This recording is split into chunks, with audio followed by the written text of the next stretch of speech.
এইরকম একটা রান্না হবে, লাস্টে একটু ধনিয়া পাতা, ও জমে ক্ষীর, কি বলবো আর। যা বাড়িতে ইনগ্রিডিয়েন্টস আছে সেইগুলো দিয়েই যদি একটা অন্যরকম রান্না করা হয়, ছেলেও খুশ, বাপও খুশ, আর আমি রান্না করে ধন্য। তো চলো কেমন করে রান্নাটা করলাম তোমাদের সঙ্গে শেয়ার করি। Good afternoon. আজকে করব একটু দই চিকেন। খুব সিম্পল একটা রান্না করব ঘরোয়া পদ্ধতিতে। দেখো কেমনভাবে করি আজকে। চলো, ফ্রিজ থেকে চিকেন অনেকক্ষণ আগেই বার করে রেখে দিয়েছিলাম, মোটামুটি একে অপরের সঙ্গে থেকে ছেড়ে গেছে। এইবারে কড়াইতে যাওয়ার পালা ওদের। কড়াইতে প্রথমে সাদা তেল নিয়েছি আর নেব একটু ঘি। ঘিটা দেওয়ার চেষ্টা করবে, তাহলে ঘিটা দিলে কি হয়, একটা টেস্টটাও ভালো আসে আর স্মেলটাও খুব সুন্দর আসে। তেল আর ঘি সুন্দর গরম হয়ে গেছে, ঘিয়ের একটা অপূর্ব স্মেল আসছে। এর মধ্যে আমি ফোড়ন দিয়ে দেবো গোটা জিরে, তেজপাতা, একটা শুকনো লঙ্কা আর কিছু গোটা গরম মশলা। যাতে তেলটা ছিটকে না আসে তার জন্য আমি একটু নুন দেবো। আজকে এটা হলুদ ছাড়া করব বলে, যেহেতু দই চিকেন তাই জন্য আমি হলুদটা দিলাম না। এইবারে চিকেনগুলো দিয়ে দেবো।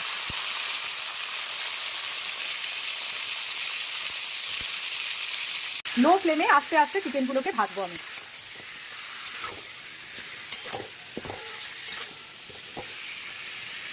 চিকেনটা তাড়াতাড়ি সেদ্ধ যেন হয়ে যায় তার জন্য আমি একটু ঢাকা দিয়ে দিলাম। ফ্লেমটা কিন্তু আমার লোতে করা আছে। মাংসটা আমার 50% ভাজা হয়ে গেছে এবং নরমও হয়ে গেছে। এর মধ্যে একটা পেস্ট দেবো। এর মধ্যে কি কি আছে প্রথমেই বলেছি, একদম নর্মাল মশলা দিয়ে আজকে রান্নাটা করব। এখানে আছে রসুন, রসুনটা একটু বেশি নিয়েছি আদার থেকে, অবভিয়াসলি বলেই দিলাম। আদা আছে এক টুকরো, কাঁচা লঙ্কা আছে যেহেতু একটু হোয়াইট হোয়াইট হবে, আর আছে সামান্য একটুখানি গোটা গরম মশলা, যেহেতু আমি গুঁড়ো গরম মশলা ব্যবহার করি না। আর আছে পেঁয়াজ, একটা হাফ পেঁয়াজ একসঙ্গে বেটে নিয়েছি। পেঁয়াজ আমি এখানে কোনো কুচি করে দিচ্ছি না আলাদা করে, এখানে শুধুমাত্র এই পেঁয়াজ বাটাটাই দেবো। এবার মশলাটা দিয়ে মাংসটা খুব সুন্দর করে নেড়ে নেবো। মাংসটা ভেজে মাংসটা আলাদা করে তুলে তারপরে মশলা কষার দরকার নেই। মাংস ভাজার মধ্যেই মশলাটা দেওয়া যাবে, কারণ মশলাটা একদিকে কষানো যাবে আর দিকে হচ্ছে মাংসের মধ্যে মশলাটা ঢুকেও যাবে।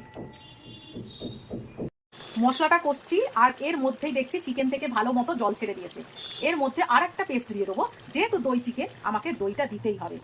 দইয়ের সঙ্গে আমি একটু কাজু বাদামও দিয়েছি, এটা অপশনাল, কাজু বাদামটা দিতে পারো নাও দিতে পারো, কিন্তু যেহেতু দই চিকেন দইটা ভালো মতো দিতেই হবে। এখানে কিন্তু কোনো টমেটো বা লেবুর রস কিচ্ছু যাবে না, এমনকি ভিনিগারও নয়।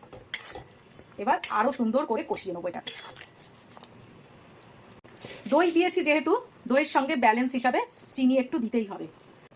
যেহেতু দইটা একটু বেশি পরিমাণে পড়ে এই রান্নাটায়, তাহলে এই চিকেনের আইটেমটাই না একটু ঝাল ঝাল না হলে ঠিক ভালো লাগে না।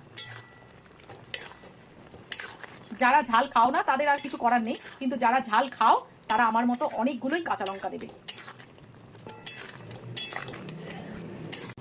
দারুণ গন্ধ এসছে, ঘিটা পড়েছে না প্রথমে, ওই জন্য স্মেলটা দারুণ এসছে। দই আর মশলা দিয়ে চিকেনটা কষাতে দিয়েছি ঠিক কথা, চাপা দিয়ে, কিন্তু আমি মাঝে মাঝে 2-3 বার চাপাটা খুলে খুলে একবার করে নাড়তে এসেছিলাম। এই দেখো হালকা করে কড়াইয়ের মধ্যে আটকে গিয়েছিল। এইরকম ভাবে কিন্তু প্রতিবার এসে এসে একবার করে নেড়ে দিতে হবে রান্নাটা, না হলে কিন্তু কড়ার সঙ্গে পুরো আটকে যাবে। চিকেন আমার পুকুর করবো না, তাই জন্য অল্প জল দেবো, ব্যাস। যতটুকু সিদ্ধ হতে বাকি আছে এইটুকুনি জলেই হয়ে যাবে। লো ফ্লেম আছেই আমার, আবার আমি ঢাকা দিয়ে দিলাম। চলো এবার ঢাকনাটা খুলি। একদম মনে হয় শেষ পর্যায়ে চলে এসেছি। হ্যাঁ গো, শেষ পর্যায়ে চলে এসেছি। দারুণ দেখতে হয়েছে গো, ও কি হয়েছে, আর স্মেলটা দারুণ আসছে। তো এটা দিয়ে ফ্রাইড রাইস বা রুটি অবশ্যই খাবে, নর্মাল ভাত খুব একটা ভালো লাগবে কিনা জানি না। তো কেমন লাগলো অবশ্যই বলবে। কালকে একটা নতুন রেসিপি নিয়ে আবার তোমাদের সামনে হাজির হব। আজকের মতো টাটা।